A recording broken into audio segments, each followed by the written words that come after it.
Dilinaw ng MMDA na kapag ipinatupad ang odd even scheme sa EDSA, hindi na iiral doon ang number coding scheme.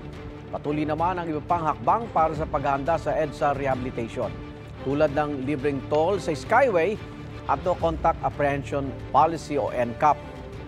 May unang balita si Joseph Moro.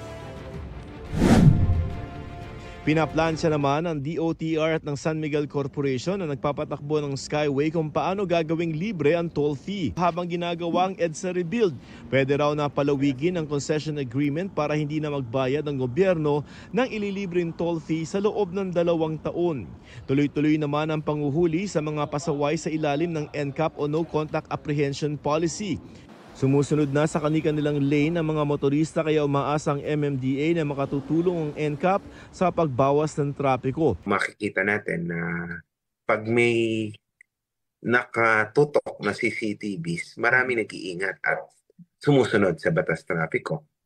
Kaya palang sumunod ng ating mga kababayan na motorista pag meron pong nakatingin na hindi po namin kaya mano-manong gawin. Iba't iba ang multa depende sa paglabag. Kung mangangahas na lumabas sa linya at makukuha ng CCTV, 1,000 pesos ang multa sa first offense dahil disregarding traffic sign ito. 100 pesos kung nakatsinelas at 1,500 pesos kung walang helmet.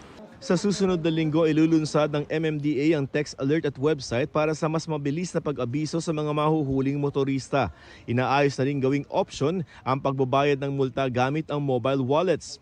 Nagbabala naman ang MMDA na hindi sa kanila galing kaya huwag gamitin ang isa umanong link kung saan pwede mong malaman kung may violation ka.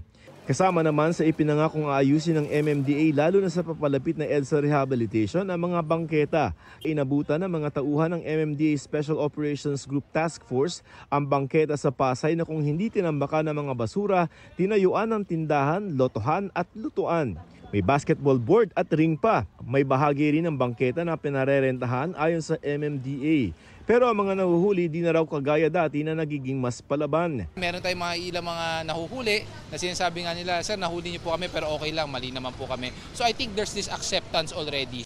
Pinasadahan din ng bantay sa Gabal Operations ang Arellano Street sa Maynila, pati Sobel Rojas, Tejeron at Pedro Hill. Ito ang unang balita, Joseph Morong para sa GMA Integrated News.